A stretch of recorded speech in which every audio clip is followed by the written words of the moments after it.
Beautiful bright interior, huge slide out, capable of sleeping 5 to 6 people and all of that for right around 3,700 pounds. Folks, this is the 2021 Salem FSX 170SS.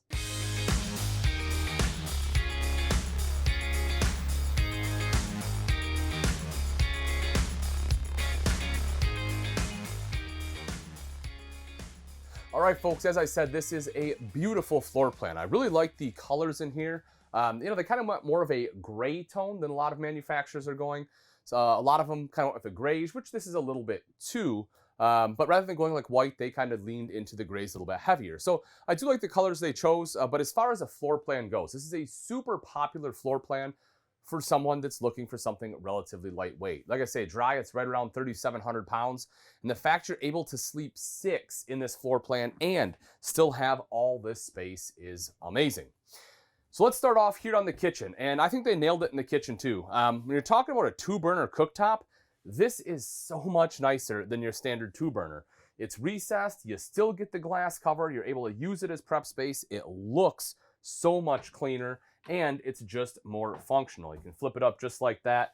You're good to go. See your 2 burner controls right up front. The knobs do light up if you're into that as well. But again, I love the fact you're able to utilize that as prep space. And underneath, you have a full extension ball bearing drawer, nice and big, deep, so plenty of room for your flatware and some of your bigger utensils. For direct furnace right underneath that. And again, that's all you're going to need to keep this little guy nice and toasty. You will see storage up top there, so you have a spot to put your pots and pans. The countertop is a heat-formed countertop or a thermofoil. And so with that, it's an upgraded countertop, and it allows you to undermount the sink. So great thing about an undermount sink, of course, is one, it looks nicer. It's also easier to clean because you don't have a lip up here getting dirty, and you can just take everything and brush it right in just like that. Plus, when you have covers on it, they are flush. So that way, this also creates some excellent prep space. Very unique and modern faucet. You can see that. It's nice and chunky and blocky. Again, a very modern take, something we normally don't see in travel trailers, which, in the past 5-6 years, they've all been very traditional. You will see an electrical outlet as well as USB ports there, some storage here up top, and then the microwave next to that.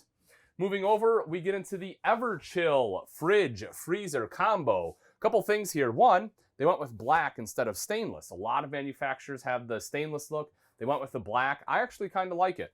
I think it works very well in here, especially with a lot of the other darker accents. But this is a 12-volt compressor-driven fridge. It works wonderfully.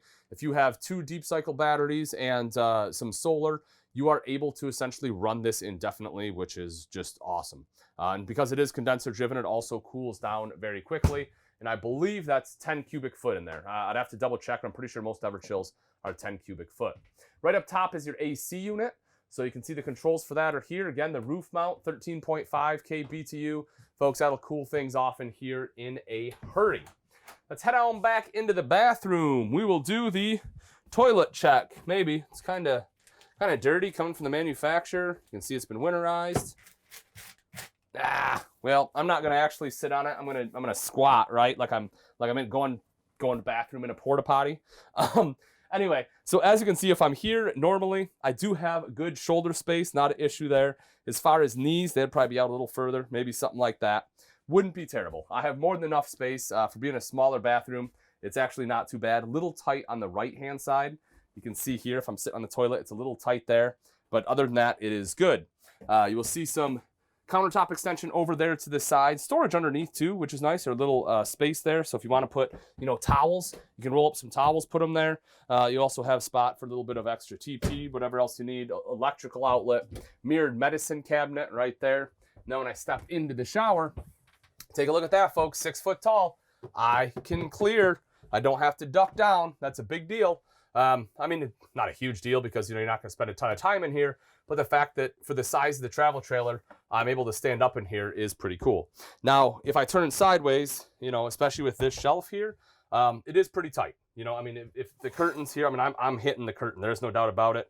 I hate the fact that they put a shelf here. I really wish it wouldn't have been. I know why you have a shelf, but, put it over here somewhere where I'm not going to be.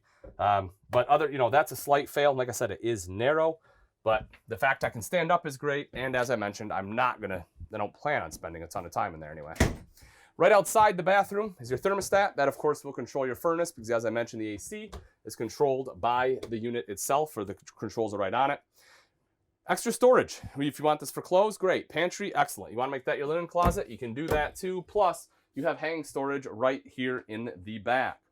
A couple USB ports down there, so if you need to charge some devices, you can do it there. And take a look at the U-shaped dinette. So now we're starting to get into some of the seating and sleeping options. So, as you can see here, you can very comfortably sit 4 people. This table does drop down, and then that will create a bed that is very easily large enough for 2 adults. So you can have 2 guests sleep right here. Big windows all the way along that slide let in a ton of natural light during the day, which I love. However, a small miss, I guess, in my mind, I like a lot of light. And while the main camper is lit up really well because you have 2 rows of LED lights, they didn't put any lights in the slide. For me, that's kind of a fail there. I really wish they would have just one, even just one puck light above the sofa and above the dinette would have been enough for me. That if I want to sit here and play a game, it's bright enough. It feels pretty good out here, but again, over here it's just a tad bit dark. It's not going to kill me. It wouldn't be a deal breaker, but I think it would be nice if they would have put another light in there. And as I mentioned, like I said, that does drop down. Then you have storage here. I don't want to miss out on that. Easy access storage. Anytime you have a storage in RV, of course, is a big deal. And then we get into the second seating and sleeping area, which is right here. So again, this is a little bit newer floor plan. I think this is like a year or 2 old, and some manufacturers started coming out with this floor plan. You will notice here is your jackknife sofa. So, like any jackknife, this folds up and drops down. You do get some storage underneath there, which is probably where I would put the mattress pad if it fits. Let me see. Now I'm curious. We're going to see if this fits. Let's see what we got. Nope, that's going to be too big. Well, that's a bummer. Look at that, Sam. Okay, well, one can hope. All right, so never mind. That's not going to fit in there, but you do still get a decent storage area. The jackknife sofa itself, as I said, is a good spot to sit. You have the armrests on the side, and that does fold down into a sleeping position. Now, the other, it's a jackknife, so probably you can sleep 1. The other place you can sleep is right up top here.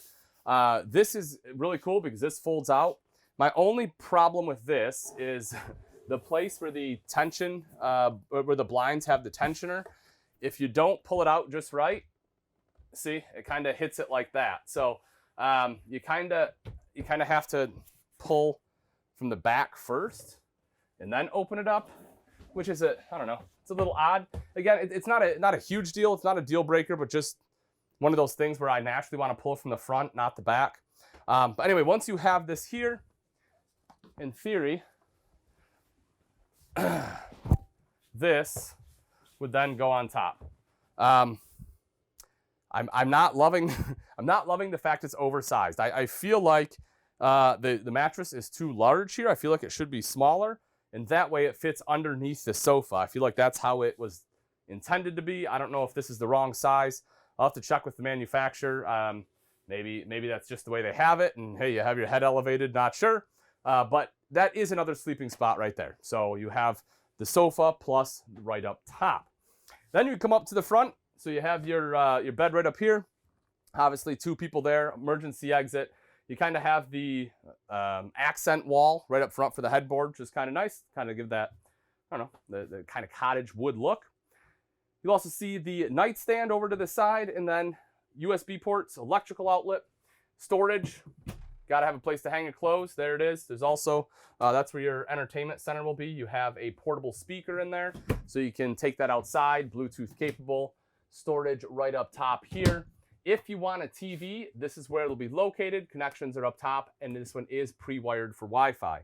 Last thing I want to touch on before we head out is underneath the bed, because there is a big storage area and it has dual access. So when I lift this up, you see all that storage underneath, and there is access to it from the off-door side. Now that we've seen the insides, take a look at some of the outside features on the 2021 Salem FSX 170SS. Right here, you'll see your 20-pound propane tank. Right behind that, you have rails and a place for your battery. Coming up the front is diamond plating, helping to protect that front end from any rocks and debris that may get thrown up by your tow vehicle. Above that, you will see the smooth aluminum front, which not only is more aesthetically pleasing than the corrugated, but it also is easier to clean. Coming around to the side, you will notice solar prep. And as I mentioned with that refrigerator, if you buy a portable panel, you can plug it in right there. That will trickle charge your battery and help your refrigerator run for an extended period of time without needing shore power. You will also see here is your power awning. Touch a button, roll it out. Same thing to go right back in. Of course, the LED light strip underneath is what we see here, helping to light everything up. You get the foldable grab handle, which is a good addition. A lot of times, especially at this price point, you just have a standard handle. I love that they put the foldable grab handle on here. It's easier. It gives you more control from that first step all the way in. Your fresh tank fill is going to be located there. So if you're going somewhere you don't have city water, you'll definitely want to fill your fresh water tank. Electrical outlet, outside shower here with both hot and cold water access. And this unit comes with a black tank flush, which again, in this price point, that's not something that's super common, but it is very convenient. So instead of having to stick a hose down the toilet to wash out your black tank, you just hook it up right there. It has sprayers built in. It'll wash it out for you. Coming around to the back, square tubular bumper with end caps. You have a spot to store a sewer hose, plus a spare tire is mounted to that, which, folks, is probably the easiest place to access a spare. Right down here is your city water inlet. You'll also see right up top is backup camera prep. In case you want a backup camera, of course, having the prep makes it a little bit less expensive. Then when we come around to the off-camp side, a couple things real quick here. Cable satellite inlet, your 30-amp power cord is housed right there. Your termination with both your black and gray tanks will be located right below. All right, folks, and that wraps it up. Again, this is the 2021 Salem FSX 170SS. If you're interested in this travel trailer and you would like price and availability, simply click on the link in the description. Also in the comments section, let me know what you think they nailed, what they failed, and if you were designing this RV, what you would change. Thanks again for watching, folks. I'm Ian Baker, and let's go camping.